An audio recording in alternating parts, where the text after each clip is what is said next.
The next slide is a little bit different. Those of you who are regular UKNOF attendees are probably used to me standing up and giving my standard State of the Nation address every September. We take feedback from you, the attendees, seriously, and we appreciate it when everyone takes the trouble to fill in the survey. We've been thinking for a while that there's a few things that come up in the survey that we'd just kind of like to explain how we do things and why we do things the way that we do. So two of our programme committee members, Chris Lussell as chair and Liz Stevens, have been working on some feedback to your feedback or points of view. So I'm going to hand you over to Liz now, who's basically going to go through some of these points and hopefully make you understand better what it is that it takes to make a UKNOF meeting work and how we take your feedback seriously and incorporate it into what we do.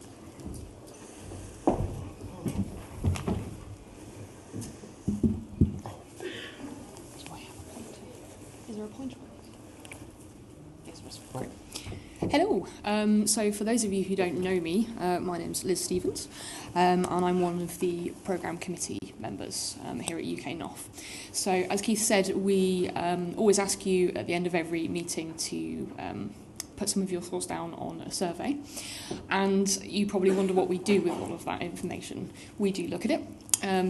With our kind of post-meeting review, we look at what everybody said and take it all into consideration, and we do actually change the way that we do things based on what you tell us you would like changing. So, on the venue, there was some feedback that we always come to the same venues, and that was kind of seen as a little bit of a negative thing. We do commit to being in London and Manchester once every year, and then we try to go out somewhere new to give everybody an equal chance of getting to all of the meetings. We appreciate sometimes it can be challenging for you guys to get out from your companies and to be allowed out, so we do try to come to you. So our response is that, and also the known venues that we go to create less of an issue. We already know what we're going to get. We know how they handle some of their kind of technical situations, connectivity, power, seating, and things like that, so that helps us. Ease of travel for attendees. We try not to make things absolutely in the middle of nowhere with no public transport, otherwise you guys just couldn't get here. Build some local knowledge as well, so you all know which pubs you can hang out in and which places you can go for a good curry and all of that kind of stuff. And also, we are really challenged every single year. Things are getting tougher and tougher with the growing numbers. We love it. I started off at UKNOF36, which was at HP Labs in Bristol, and I think there was probably 25, 30 of us, something like that, which was great, really easy to find venues and get everything sorted out, but now not so much. Donated venues can cause us issues as well. Just with regards to logistics, again, of as many people as we have there. So catering is a little bit of a Marmite topic, and really it's difficult for us to sum up exactly what you guys think about this. There's just lots of varying opinions, but I'll go through some of them. So someone said that there was no fizzy drinks, and what do they do if they don't like fruit juice, tea, coffee or water? And our response is some venues just don't allow fizzy drinks, and also any of the drinks are a costly premium for us, and especially things like fizzy drinks with their markups on them. Another thing you said was the food wasn't up to scratch. It's very individual. It's very difficult for us to please everybody all of the time. We do try to balance everybody's needs. We have budget limitations. We can't serve you all caviar every single time. And we have to make sure that we take into consideration people's dietary needs, which I think we do quite well. So from Glasgow, feedback: it was frustrating to have a venue where drinks and food could not be taken into the venue, had the tail end of a cold and a very sore throat, so we're suffering without hot liquids. The refreshments were all fine, but only available outside. We agree. We weren't told in the kind of pre-meeting review that this was going to be the case, and we were a little disappointed ourselves as well. So we're really sorry about that, and we will try in the future to make sure that doesn't happen. Organisation. It's not easy. I think the outcome of the meeting depends on who you know. If you know people, you can go off and it's more fun. If you come alone, you don't really know anybody, then I think an intimidating bunch of people. I always try to say hello to a few people who look a bit lost. I think collectively more people could do this. We are getting bigger, and it's not so easy to talk to people and realise if someone's kind of on the outside and not really being able to interact with people. So just try to be kind. If you're an extrovert, you're okay. If you're an introvert, you might have to step out of your comfort zone. We have first-timer welcomers, so this is based on feedback that we've had from you guys about people finding it intimidating. People that can help have red lanyards, so those will be people who are on the committee or the board or the meeting committee, etc. So come and ask us if you've got a question or if you just want someone to talk to, you want some introductions. You can all approach the first-timers, so I can see a sea of yellow lanyards out there today, and those are people who are first-timers. So not that we want to kind of stigmatise them and make everybody point and laugh or anything, but just be kind, chat to people, introduce yourself, and we need more volunteers to help us do this as well. So we have a small kind of welcome committee.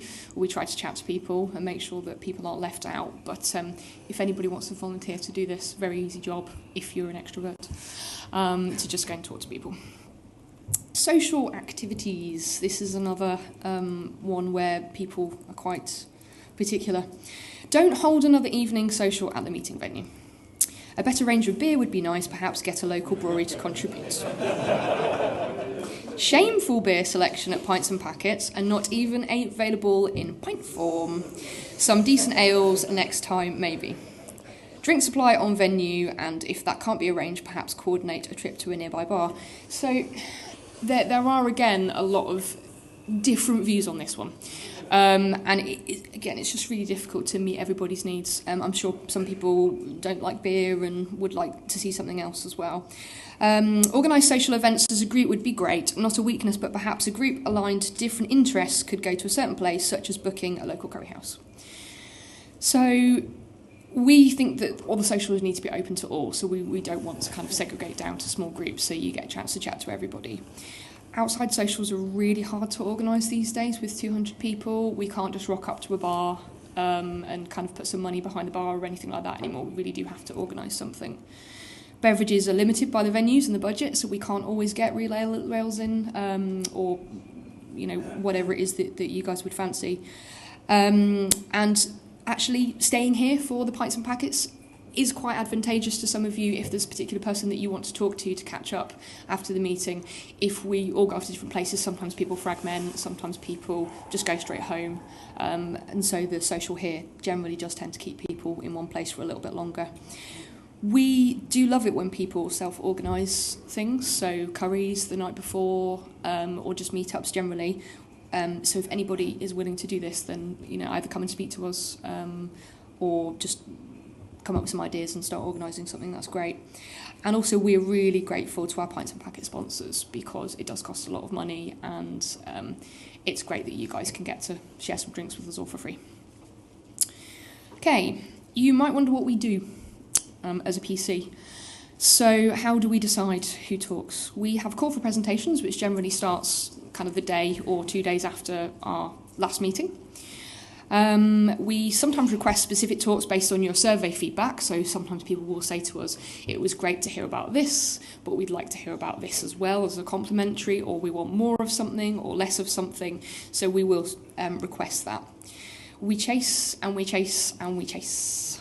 Sometimes people will promise us talks and then we have to keep chasing them, and other times we just need more content, we just don't have enough sometimes.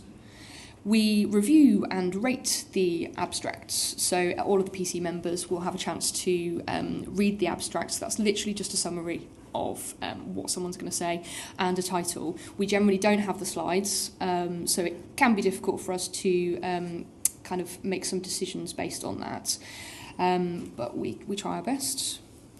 We're all from slightly different backgrounds, but obviously within the industry we've all got some experience of working within the industry. We may ask for the slides if we're not sure on the content or we want a little bit more clarification.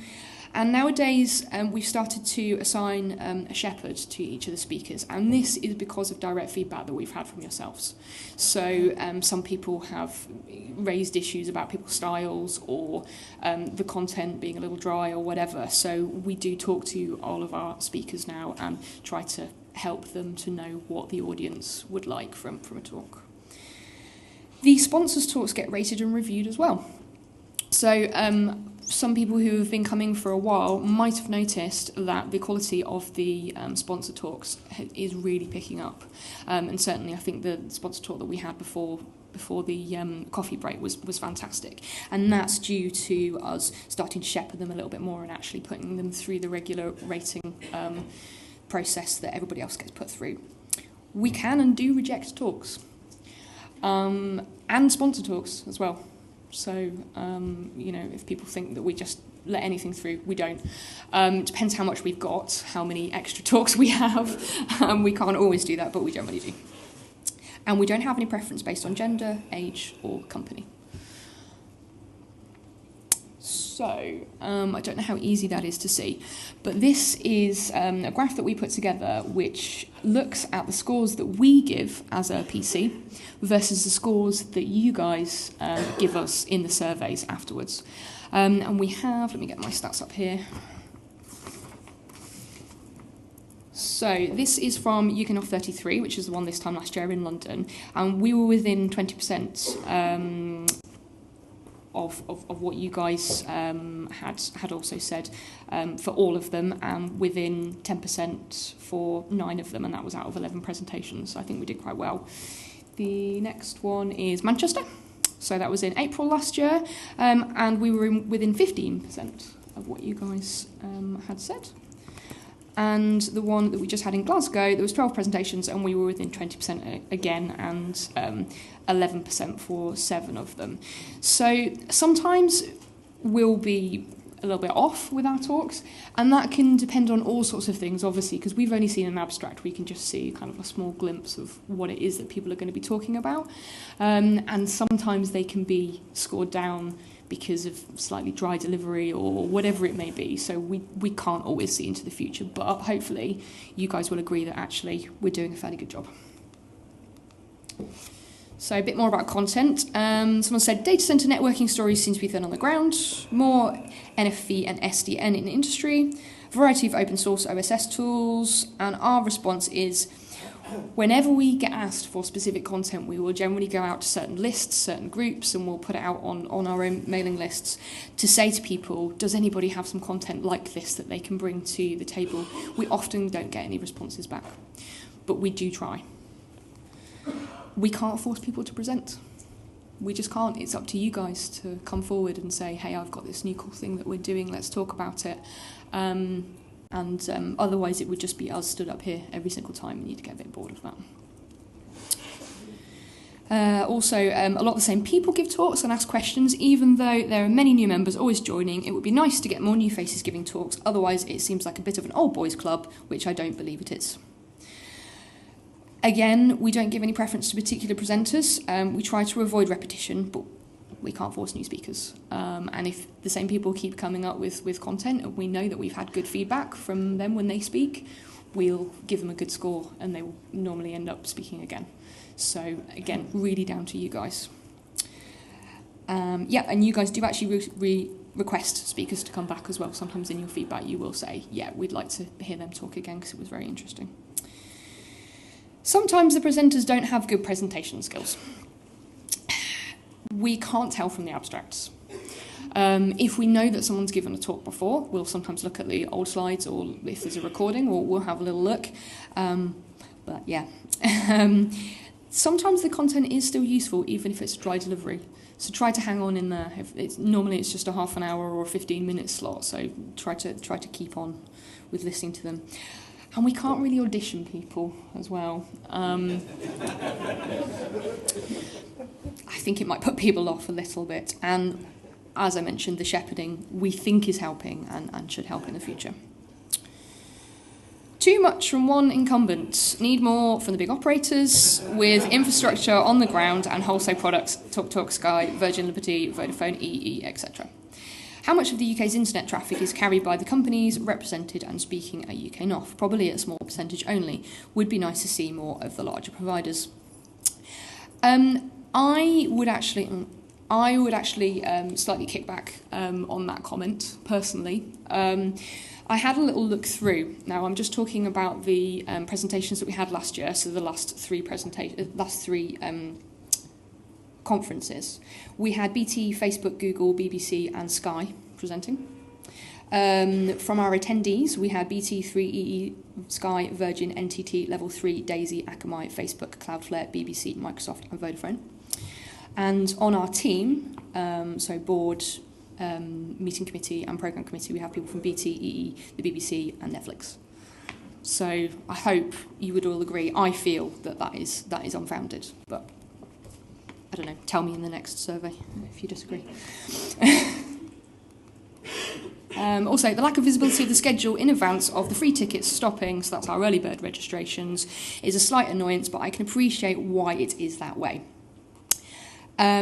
We kind of agreed with you actually when we got this feedback, and for the last 3 meetings we've managed to get the agenda out about 3 weeks before the early bird registration stops to try and give you that kind of extra time to decide if you want to come or not before you have to pay. And we do sometimes get cancellations. We did actually get a cancellation on the 22nd of December from one of our speakers, and we did also get a request last minute on Monday, in fact, for another talk, and we were able to be flexible and move things around a little bit. So we do try our best to get the actual agenda out there, but it can sometimes change because we like to be flexible too. And it relies on your submissions. If we don't get submissions in promptly, then we will be scrabbling around for talks and we won't be able to put the agenda out there.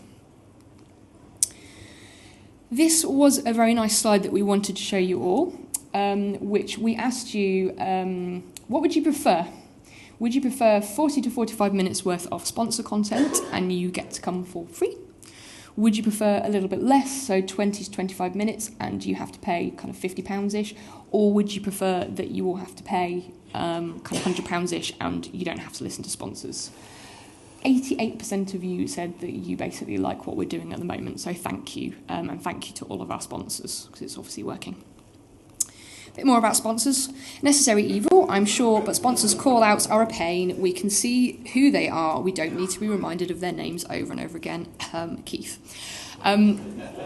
Give you a quick reason for that is because people who are watching on the webcast, although we've had it up on the screens and it's all outside, not everybody knows that, and we like to make our sponsors known so people can appreciate who's helping us to run our days.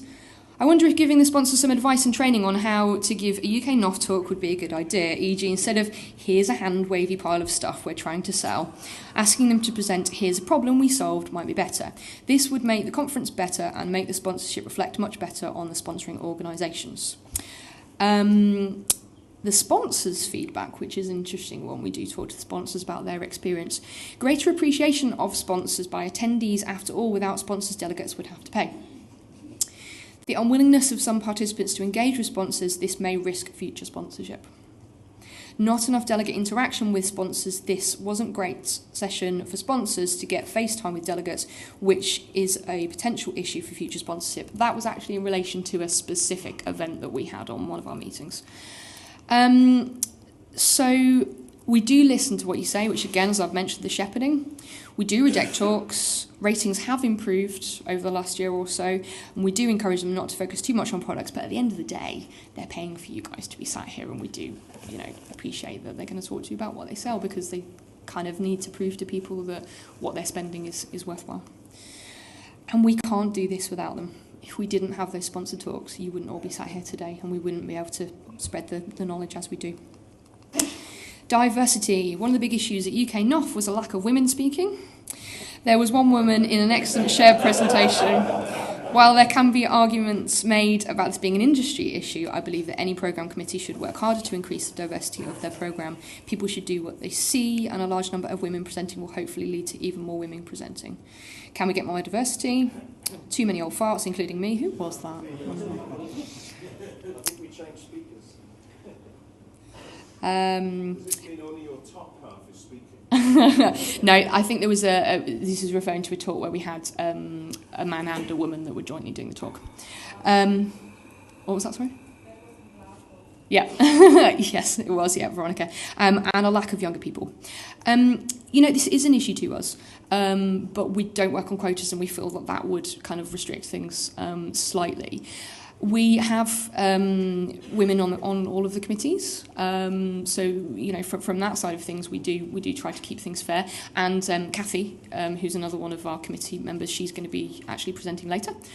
It is an industry-wide issue. We do struggle. We do try to encourage people as much as we can to come. I personally go out on LinkedIn and speak to females within the industry and ask them if they'd like to come along. We have a student grant system, so we are trying to encourage younger people to come along, which is working. We have had that taken up. Perhaps educating your bosses is a good thing if you guys can talk to people back in your office.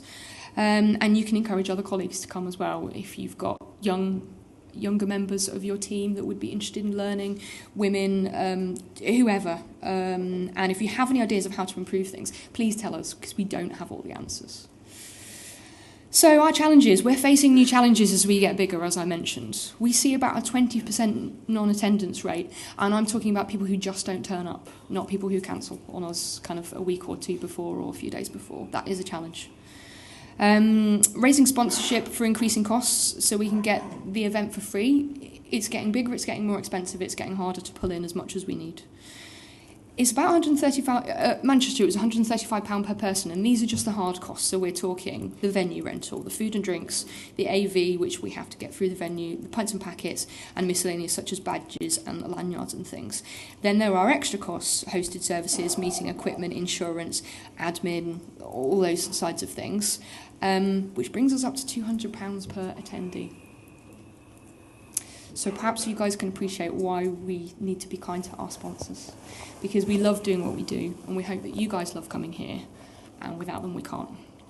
If anybody wants to be an individual or an organisation patron sponsor, which actually you get asked when you register for your early bird, you can all give some money to help us keep running if you want to. If you don't like us having sponsors, then give us money. We can not do them anymore, but if you want to be here, we have to. And really big thanks to BT and Adver for helping us, because they are actually our patron sponsors for this year, so they've come along and just given us some money, which is great. So, my last slide. We need you. We need you for lots and lots of things. We need you to volunteer to help at meetings, for welcoming people, etc. We need you to submit presentations. We need to encourage other colleagues to come along so we can increase our diversity and our numbers. We would like any suggestions. If there's anything that this has thrown up, contact us. We need you to interact more with our sponsors. Make them feel welcome. Make them want to come back so we can carry on running this.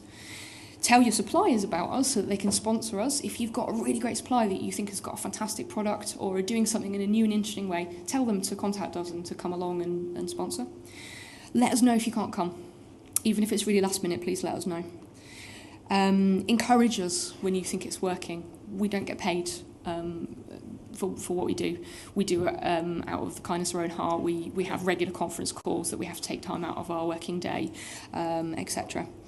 Fill out our surveys, because we want to know what you think so we can improve things for you. And keep attending. We like you, most of you. And that's it. Questions?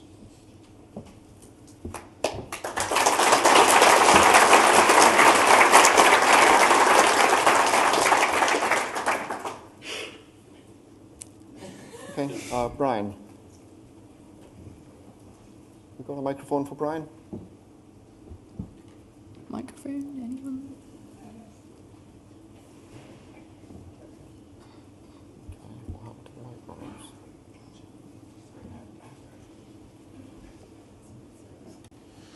Brian Nisbet, HEAnet.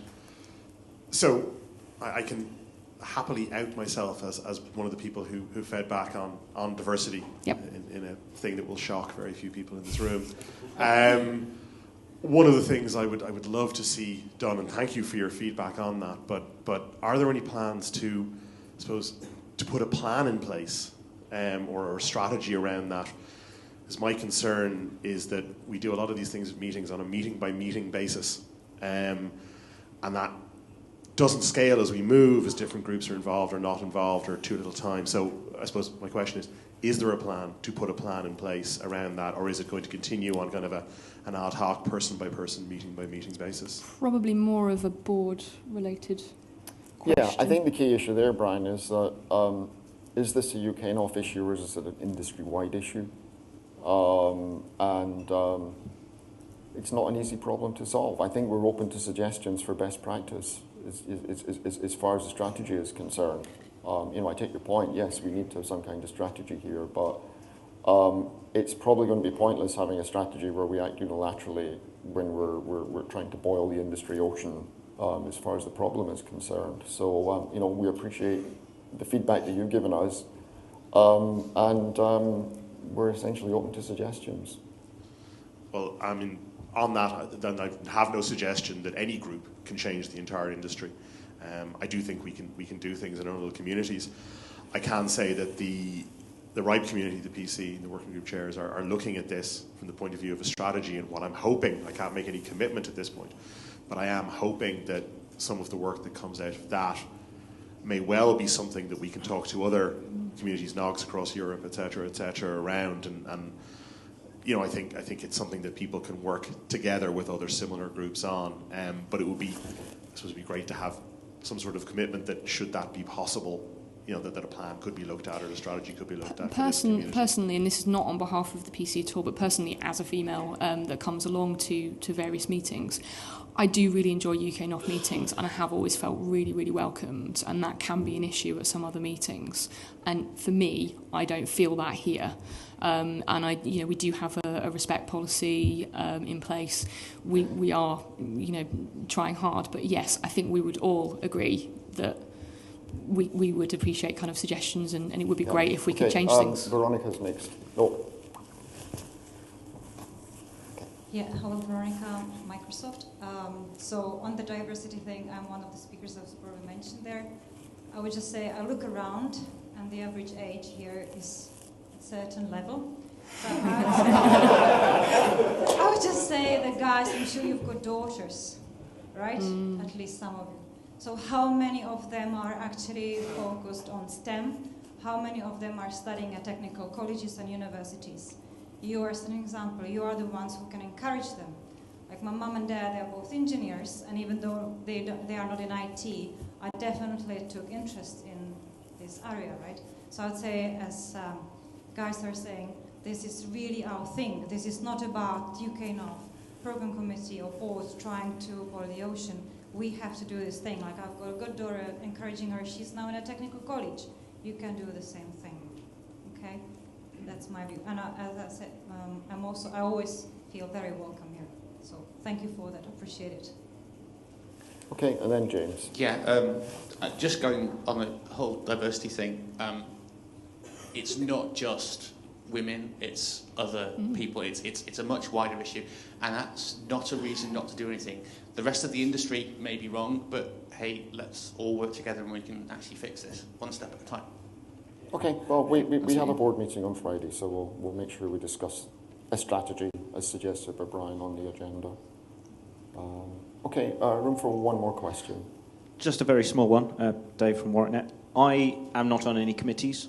I don't have a red lanyard. I'm quite a friendly chap. I've been to other conferences where I've had one of the stickers that say, I'm friendly, I've been here a few times. If you're new, feel free to come and say hi. I'm just an attendee, but if at future ones there was the opportunity to take some manner of sticker or whatever that says, hi, I'm friendly, feel free to come and say hello. Because, let's be honest, some of us are a little antisocial and don't want random people coming up to us, but I would quite happily stick my hat up and say, yeah, sure, come and have a chat. Yeah. But yeah, so I would say, I'm not going to get a red lanyard, I don't want one, it sounds like hard work, but I'm quite happy to have a chat with people. Perfect, excellent. We did actually have, thank you to everyone who joined us on our last programme/meeting committee call. We had a really nice uptake from volunteers and people who haven't helped before that offered to do various different things for us today, and that is really brilliant. We just need you all to keep coming forwards. Thank you very much for all coming as well.